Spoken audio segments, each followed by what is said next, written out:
तो जैसा कि आप लोग जानते हैं क्या एनएमसी ने अपना सिलेबस रिलीज कर दिया है। तो एनएमसी ने आपके लिए गुड न्यूज दी है कि अब सिलेबस क्या हो जाएगा, सिलेबस कम हो गया है, बढ़ा नहीं कम हो गया है, यानी हमें नई वाली एनसीईआरटी फॉलो करनी है। क्या है डिटेल में जानते हैं, फिजिक्स केमिस्ट्री और बायोलॉजी में। एनएमसी यानी नेशनल मेडिकल कमीशन, ठीक है ना, यूजी का एग्जाम कराता है, आप लोग यूजी दे रहे हो ना, अंडर ग्रेजुएशन यूजी, और एनएमसी पीजी भी कराता है, लेकिन पीजी वो होता है जो एमबीबीएस के बाद वाला होता है ना, समझे। चलो फिर देखो क्या है, इन्होंने नोटिफिकेशन कराया और दिया और बताया कि नीट यूजी 2024 में जो बच्चे प्रिपरेशन कर रहे हैं यानी नीट एस्पिरेंट्स, उनके लिए यूजी का सिलेबस क्या है, ठीक है ना। और ये डायरेक्टर का वो ऑथराइज लेटर है, इसलिए फेक नहीं हो सकता। फिजिक्स में आएगा यूनिट एंड डायमेंशन, यानी वही मेजरमेंट वाला टॉपिक, ये डिटेल में है, डायमेंशन एनालिसिस एक्सेट्रा। काइनेमेटिक्स आप जानते हो, ये पूरा है।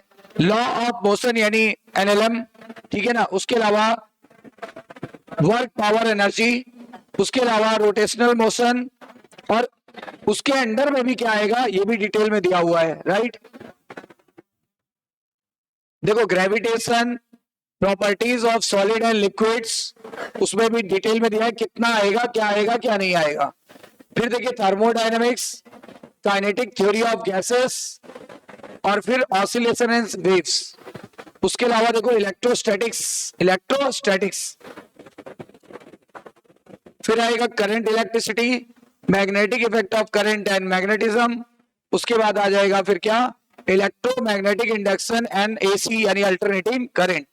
उसके बाद आ जाएगा इलेक्ट्रोमैग्नेटिक वेव्स, और फिर हो जाएगा ऑप्टिक्स में क्या क्या आता है वो सब आपको डिटेल में दिया हुआ है। Dual nature of matter and radiation, और atoms and nuclei, electronic devices जैसे OR gate, AND gate, NAND gate, NOR gate, सुना होगा ईसी आती है ना, इलेक्ट्रॉनिक कम्युनिकेशन, तो वो सारी। उसके अलावा एक्सपेरिमेंटल स्किल्स में दिया हुआ है कुछ चीजें कि क्या होगा, metre scale, young modulus, electricity, ये सब आप पढ़ते हो, कॉफिशिएंट, ठीक है ना। फिर वो कैसे, वो सारी चीजें, convex mirror, concave mirror, convex lens, parallel method, ये सारे एक्सपेरिमेंटल डाटाज हैं, तो इन पे दिया हुआ है। ये हो गया फिजिक्स का आपका। अब आया आपका केमिस्ट्री का। फिजिकल केमिस्ट्री में some basic concept of chemistry, इसमें से आपका काफी सिलेबस तो देखो हो भी गया है ना। उसके अलावा क्या होगा, एटॉमिक स्ट्रक्चर, देन आएगा chemical bonding and molecular structure, ये बहुत इंपॉर्टेंट चैप्टर है। इसमें तो बहुत सारी थ्योरीज आती हैं और इससे कम से कम 5 से 7 क्वेश्चन आते हैं डायरेक्ट केमिस्ट्री में, राइट। उसके अलावा देखो केमिकल थर्मोडायनेमिक्स, यानी कि भाई थर्मोडायनेमिक्स जिसको आप बोलते हो, ठीक है ना, इसका कुछ हिस्सा फिजिक्स में भी है, राइट। फिर देखिए फिर क्या होगा, वही फर्स्ट लॉ, सेकेंड लॉ, ये दिया हुआ है। सोल्यूशन, इक्विलिब्रियम, यानी वही केसी केबी का मान निकालना है ना। उसके अलावा आयन, इसमें इक्विलिब्रियम में भी देखो 2 इक्विलिब्रियम आते हैं, केमिकल इक्विलिब्रियम और एक ionic equilibrium, right. Redox reaction and electrochemistry, ये भी आप जानते हो, सब फिजिकल केमिस्ट्री का पार्ट है। केमिकल काइनेटिक्स, उसके अलावा इनऑर्गेनिक केमिस्ट्री आ गई, classification of element and periodic table, periodic property यानी वही पीरियोडिक टेबल। उसके अलावा पी ब्लॉक, देखो फिर डी एंड एफ ब्लॉक, शायद एस ब्लॉक हट गया है शायद, है ना। फिर देखो ट्रांजिशनल एलिमेंट, ठीक है ना, लैक्टिनॉइड और लैथिनॉइड सीरीज, कोऑर्डिनेशन कंपाउंड। अब आगे ऑर्गेनिक केमिस्ट्री में प्यूरिफिकेशन। फिर आगे हम लोग क्या, some basic concept of organic chemistry यानी जीओसी। फिर nomenclature, electronic displacement, common type of organic reaction यानी सब्स्टिट्यूशन, एडिशन, एलिमिनेशन, रीअरेंजमेंट, सुना होगा आपने, किया भी होगा। Hydrocarbon, alkane, alkene, alkyne, aromatic hydrocarbon. Organic compounds, halogens, organic compound containing halogens, ठीक है। ऑर्गेनिक कंपाउंड कंटेनिंग ऑक्सीजन जैसे अल्कोहल, फिनॉल, ईथर, एसेट्रा, ठीक है ना।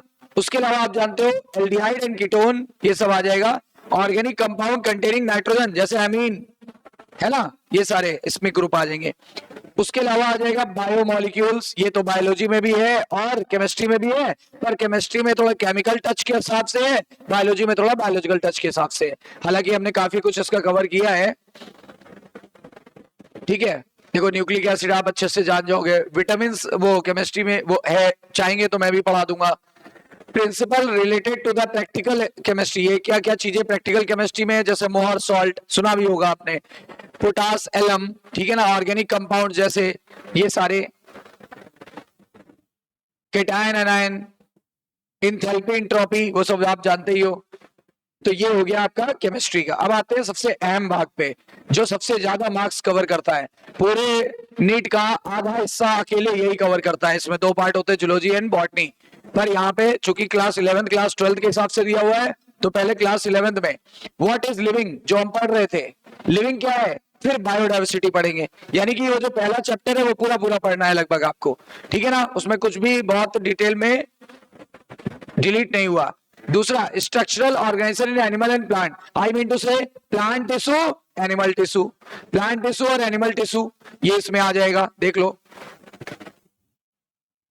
सेल स्ट्रक्चर एंड फंक्शन, यानी सेल वाली जितनी यूनिट है, सेल वाली जितनी यूनिट है वो सारी आ जाएंगे, यानी सेल स्ट्रक्चर एंड फंक्शन, उसके बाद ये सारे आ जाएंगे, ठीक है ना। और आपका बायोमोलिक्यूल आ जाएगा, cell division and cell cycle आ जाएगा। 3 यूनिट आती है ना, तीन चीजें आती है उसमें। प्लांट फिजियोलॉजी में देखो फोटो कर चुके हैं अपन, है ना, उसके अलावा फोटो के बारे में बता रहा है क्या क्या है क्या क्या नहीं है। देखो केमियो ऑस्मोटिक कर चुके हैं, C3 C4 कर चुके हैं, फैक्टर अफेक्टिंग द फोटोसिंथेसिस कर चुके हैं, ठीक है ना, respiration, cellular organisation, glycolysis, fermentation सब कर चुके हैं। ये देखो एमपी होलिक पाथवे सुना है कि नहीं सुना है, रेस्पिरेटरी क्वेश्चन आरक्यू सुना है कि नहीं सुना है, ठीक है ना। उसके बाद प्लांट ग्रोथ एंड डेवलपमेंट कर चुके हैं अपन, है ना। उसके अलावा ह्यूमन फिजियोलॉजी में डाइजेशन हट गया है, पर अपन कर चुके हैं, बोलो सही है कि नहीं। उसके अलावा ब्रीदिंग एंड रेस्पिरेशन किया है कि नहीं किया है। फिर देखो बॉडी फ्लूइड एंड सर्कुलेशन कर चुके हैं, excretion product and there elimination कर चुके हैं, locomotion and movement finish, neural control and coordination finished, chemical control and coordination finished, उधर सेल फिनिश, एनाटॉमी फिनिश, लगभग 11th आपकी फिनिश्ड, बोलो सही है कि नहीं। अब देखो रिप्रोडक्शन, क्लास 12th रिप्रोडक्शन में पहला चैप्टर हट गया है, रिप्रोडक्शन इन ऑर्गेनिज्म रिमूव्ड, दूसरा चैप्टर पहला बन गया है, तीसरा चैप्टर ये दूसरा बन चुका है, ठीक है ना। चौथा चैप्टर रिप्रोडक्टिव हेल्थ वो तीसरा बन चुका है।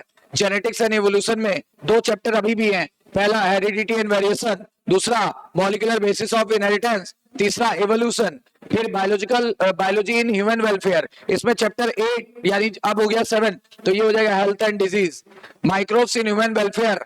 उसके बाद आएगा बायोटेक्नोलॉजी एंड एप्लीकेशन, तो बायोटेक के 2 चैप्टर, बायोटेक के 2 चैप्टर ये देखिए, ठीक है ना।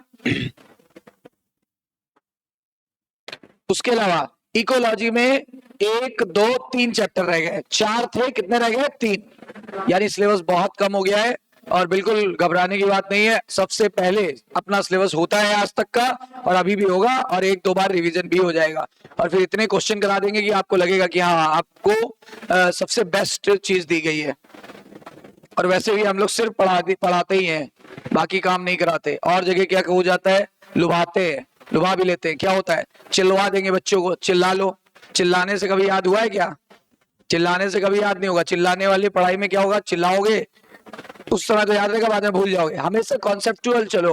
जो मेडिकल कॉलेज में पहुंचोगे ना, there are a lot of concept, बहुत सारे कॉन्सेप्ट है, कॉन्सेप्ट पे चलोगे कभी क्वेश्चन गलत नहीं होंगे। लेकिन अगर आपने रट लिया, क्वेश्चन गलत होना तय है।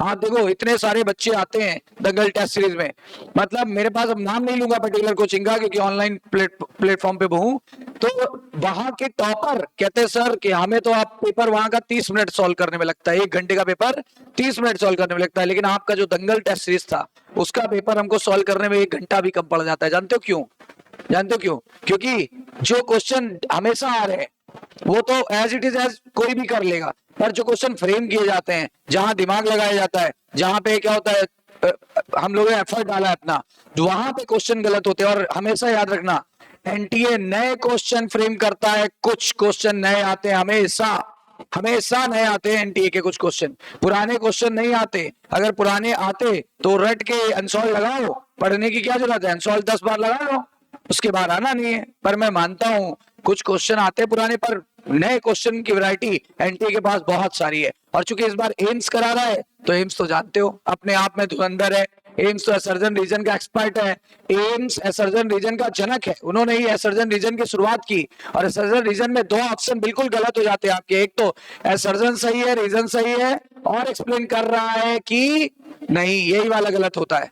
और इसकी इतनी प्रैक्टिस करा देंगे आपको कि आपको ये लगेगा कि हाँ, हमें लगभग चीजें बनने लगी। अब पहले से चीजें ज्यादा बनने लगी हैं धीरे धीरे। जो पेशेंस रखता है ना उसको फायदा होता है, पेशेंस ही नहीं रखोगे तो कैसे फायदा होगा। एक दिन में नहीं सीख जाओगे, 2 साल का सिलेबस है, सही है कि नहीं। चलिए, तो डिटेल आपको पता लग गई है। हम आज का टॉपिक स्टार्ट करते हैं।